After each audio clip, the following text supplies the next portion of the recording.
More than half of 2023 was spent in Texas, but by mid-January 2024, I was back in Wisconsin, just in time for a 3-day snowstorm. Southern Wisconsin was left with nearly a foot and a half of fresh snow. And though temperatures found their way below 0 Fahrenheit, that didn't stop the real fans of winter from taking to the trail.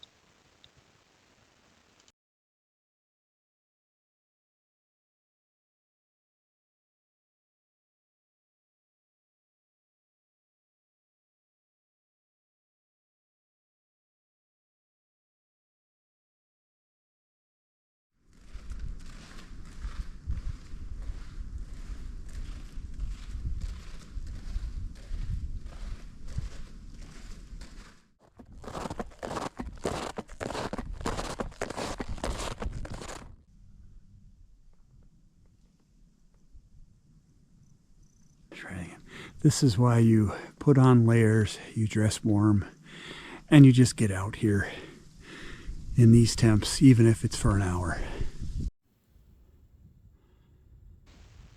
After some great fun on snowshoes, I made my way north for the weekend.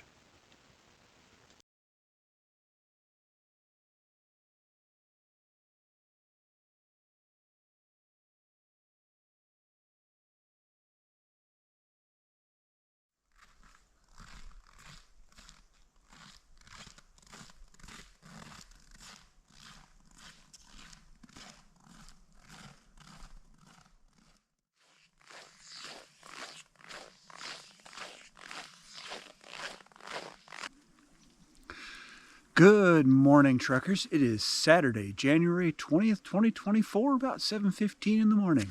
The sun has just come up over the horizon, and we are on the frozen banks of the Eau Claire River on the very eastern edge of Eau Claire County. We walked down about a quarter of a mile on a gravel road for a canoe launch, and that's where we're at. Could I have driven the road? Yes. Was I going to? Never intended to. Oh, it is a frigid one out here today. When I started out, it was 6 below Fahrenheit. And if it has warmed up, only by a degree, if that at all. It is cold. And I am rather acclimated to the southern Texas Rio Grande Valley weather. And I have found that this Wisconsin below zero weather has hit me pretty hard. But we've got our fleece lined pants, we've got 3 layers, a nice hat, gloves with hand warmers in them, waterproof socks in the boots, and we have on also our things to keep snow out. I'm not in snowshoes, you'll notice that. The snow up here, while there is snow on the ground, there isn't very much. I've gone off trail a couple of times, and I've just barely gotten over the top of my boots. So I decided to leave the snowshoes in the vehicle and just trust my luck on foot. Done it for years before I used snowshoes, so why not? So this morning's adventure, trekkers, is just to kind of wander around the Eau Claire County forest down here off Chaney Road. I've been in this area before, not particularly at this spot. I've been across the river. In fact, I've looked at this canoe landing from across the river as I did some bushwhacking a few years ago. There are some hunter walking trails that spread out along through here on the maps that I have. As I'm walking down this road and I walk past where they're supposed to be, the maps are 20 years old at a minimum, and those trails no longer exist. However, did see some other ones that kind of poked off into the woods, and as I walk back up this road, that's exactly what I'm going to do. This is the kind of thing that I'm talking about. Let's go down this for a little bit.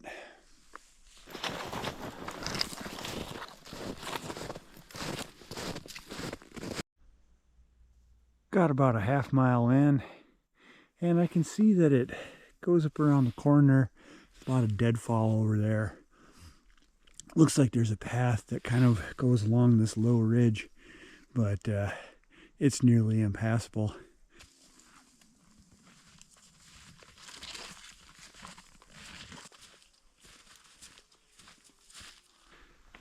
Oftentimes, Their little trails will be marked with trail tape. Let's go follow some trail tape. And we got some deer bedding down here. Deer right there. You can see right over here. They've been putting about every 50, 60 feet. And it doesn't look all that old either, the trail tape. And the trail's not overgrown, so clearly used. Nice. Keep following this thing.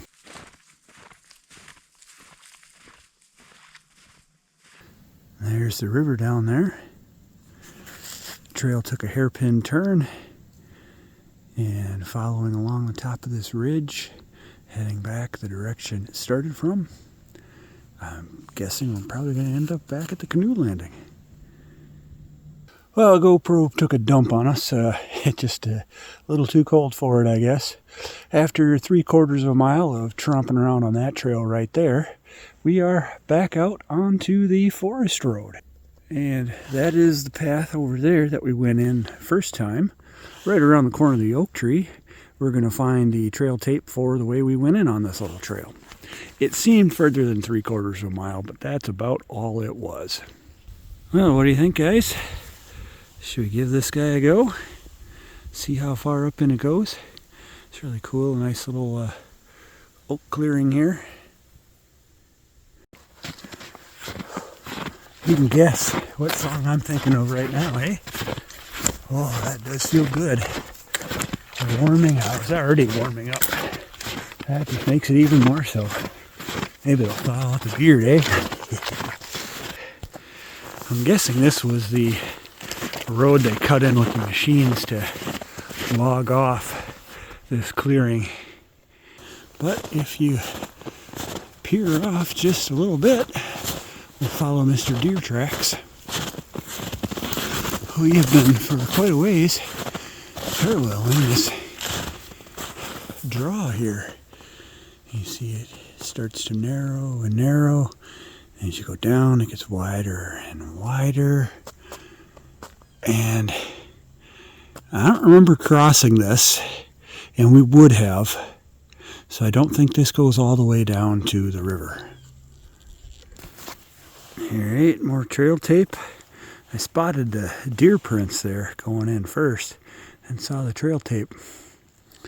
A little lesser used, but yeah, let's do it. Well, that was pretty short. Looks like it just dead ends here at a deer bed and curves around and heads back the way it came. Deer versus pine sapling. I think round one goes to the deer, huh? And here we are, back out on the canoe landing road. And this is, as I was walking down, I kind of made a mental note. Hey, on the way back, find this one. Well, we found it. And looky here. On the other side, it looks like there's another path. It goes the opposite direction. And if I'm remembering my maps correctly, there's a creek, and I'm sure it has a name, but there's a creek that runs along that way. Probably, I want to say close to a half mile, 3/4 of a mile away from here as the crow flies and runs down into the river. I don't know. Well, let's see what happens.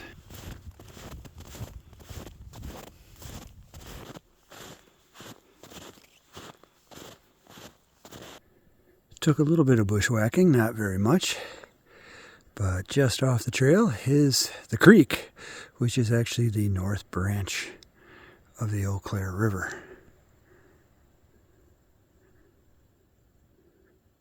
Pretty cool.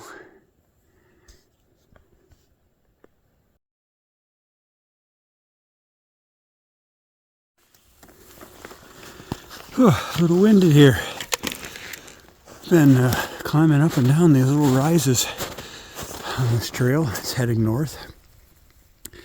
Down there you can see the banks of the river dropping off sharply.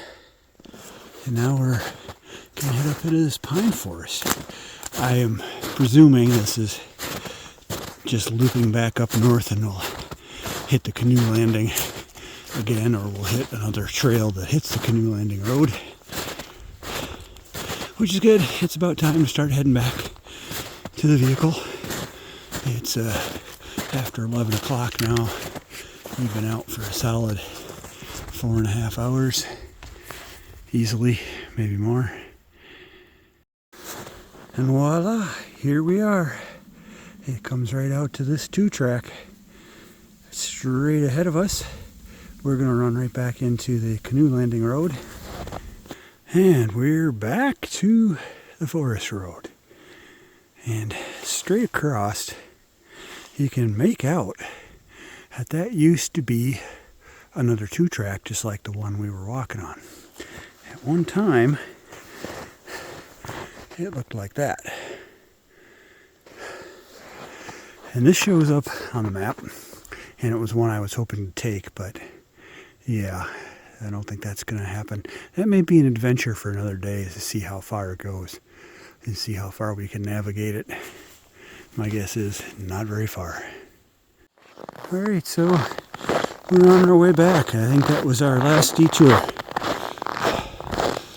It's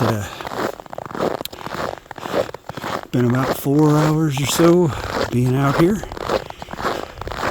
and I'm thoroughly warmed up, that's for sure, but getting tired. Got about 6 miles in. It's time to go and find something else to do for the rest of the day. This was an absolute blast.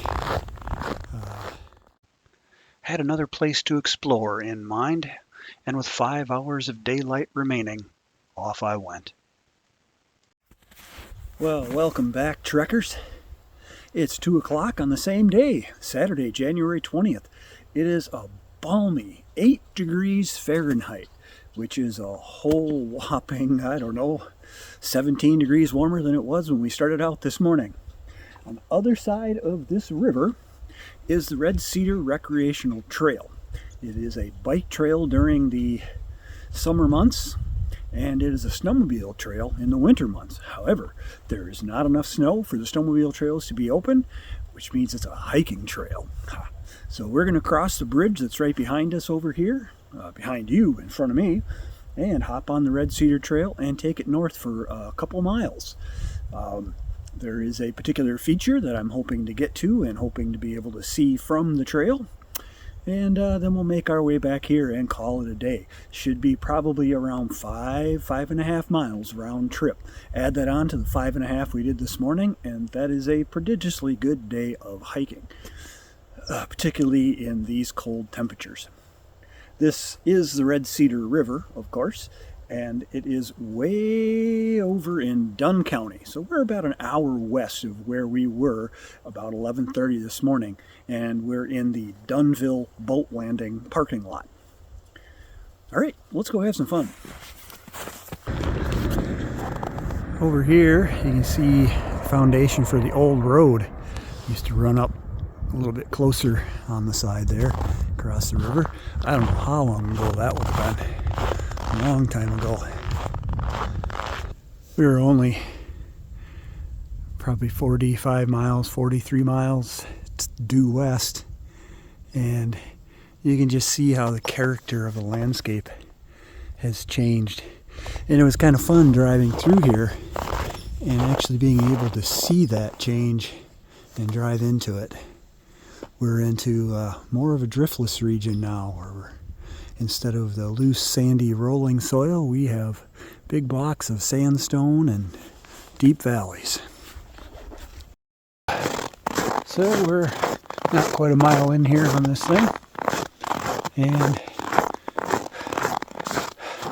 it's just gorgeous. This is really beautiful. I love being in amongst these low bluffs, right next to a river.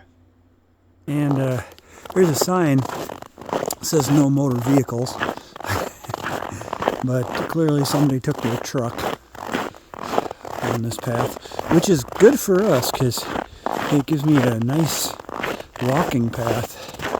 Somebody else has had their fat tire bike out here.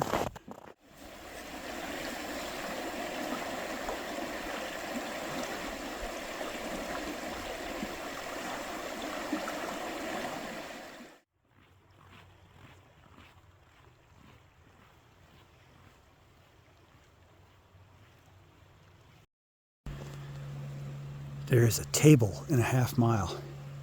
Now, if it's wild, that could be dangerous.